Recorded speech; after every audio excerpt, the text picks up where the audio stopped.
Good morning and welcome to today's video on Macbeth Act 5 Scene 4.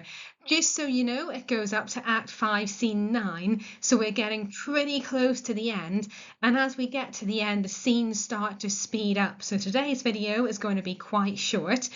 You can see from the title of this video, I've titled it The Wood of Burnham, that the witch's prophecies are starting to come true, and it's going to become clear just how the witches have tricked Macbeth into believing that he is invincible. The witch's prophecy was that Macbeth couldn't be vanquished until Burnham Wood came to Dunsinane Hill, and today we are going to see exactly how that is going to happen. Before we get into that, here are the stage directions at the opening of Act 5, Scene 4.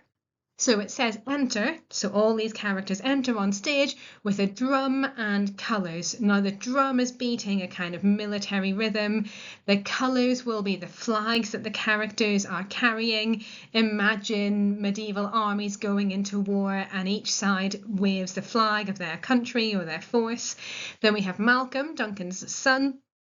Old Siward, who's the Earl of Northumberland, he's the guy who's providing the 10,000 soldiers to support Malcolm. Siward's son, Macduff, Menteith, Caithness, Angus, Lennox, Ross.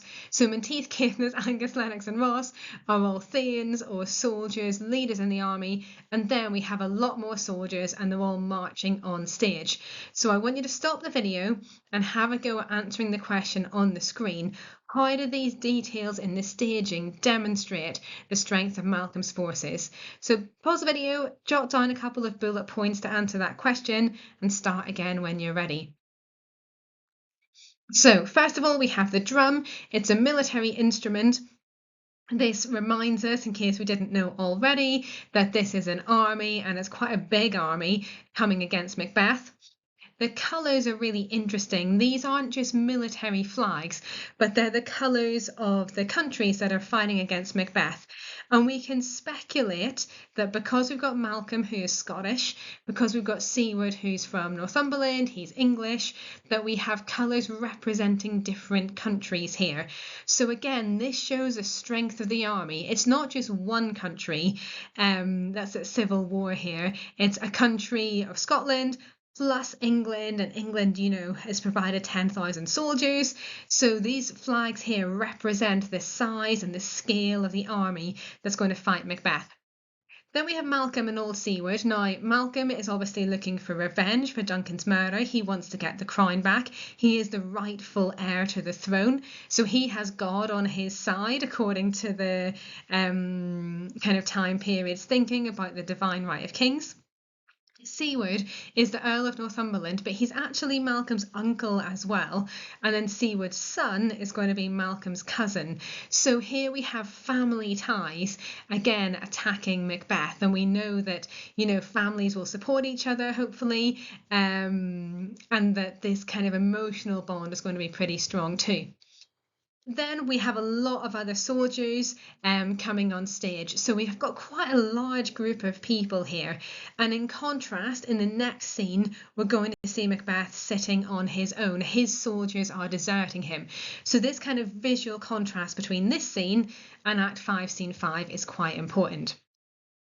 Okay, so here's the scene itself. We've read the opening stage directions. As I read, I want you to see if you can spot the reference to the prophecies. I've listed the prophecies there on the right-hand side. It was to beware Macduff. Well, Macduff is here on stage coming against Macbeth. None of woman born shall harm Macbeth. Macbeth shall never vanquish be until great Burnham Wood to high Dunsinane Hill shall come against him. And then Banquo's line of kings. Okay, so those were the prophecies from Act 4. See which of those you can see reference to as I read this scene. So Malcolm says, cousins, I hope the days are near at hand that Chambers will be safe. So he speaks to Siward and his son, his family, and says he hopes that Scotland is going to be a safe country again. Menteith says we doubt it nothing, as in absolutely no doubt. Siward, what wood is this before us? Okay, he's English, he doesn't know what the wood is. And then Menteith helpfully supplies the line, the wood of Burnham. Malcolm says, let every soldier hew him down a bough and bear it before him. Thereby shall we shadow the numbers of our host and make discovery ere in report of us. The soldiers agree, it shall be done. So they're going to cut down the branches from the trees and use them as camouflage. And Siward continues the scene. We learn no other but the confident tyrant, that's Macbeth, keeps still in Dunsinane and will endure our setting down before it. Malcolm, 'tis his main hope, for where there is advantage to be given, both more and less have given him the revolt, and none serve with him but constrained things, whose hearts are absent too. Macduff chimes in here, let our just censures attend the true event, and put we on industrious soldiership. And Siward finishes the scene. The time approaches that will with due decision make us know what we shall say we have and what we owe. Thought speculative that unsure hopes relate, but certain issue strokes must arbitrate, towards which advance the war. Okay, stop the video, see where you can see the prophecies in this scene, and then start the video again when you're ready. Right, here's my thoughts then on that question. So we have Macduff on stage. The prophecy was, beware Macduff, and here he is with this huge army, with the 10,000 soldiers, with Malcolm, with the English forces, and all of this support from Scottish noblemen as well, coming against Macbeth. So yes, Macbeth should be beware Macduff. Then we have the references to the wood of Burnham, and Malcolm's command is that every soldier hew him down a bough. Now that's a little bit tricky to understand. To hew something means to cut it. A bough is like the branch of a tree. So all 10,000 soldiers are going to cut down the branch of a tree, and then Malcolm says, and bear it before him. So bear, to carry it before him. Thereby shall we shadow the numbers of our host.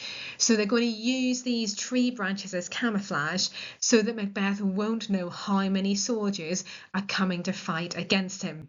So here we have the solution to the prophecy, that kind of tricksy line about Burnham Wood coming to Dunsinane Hill. So we as the audience have started to realise that Macbeth's downfall is absolutely inevitable. He's been tricked by the witches and he can be killed pretty soon. The end of the play is nigh. Okay, thank you very much for watching. The next video will be on Act 5, Scene 5.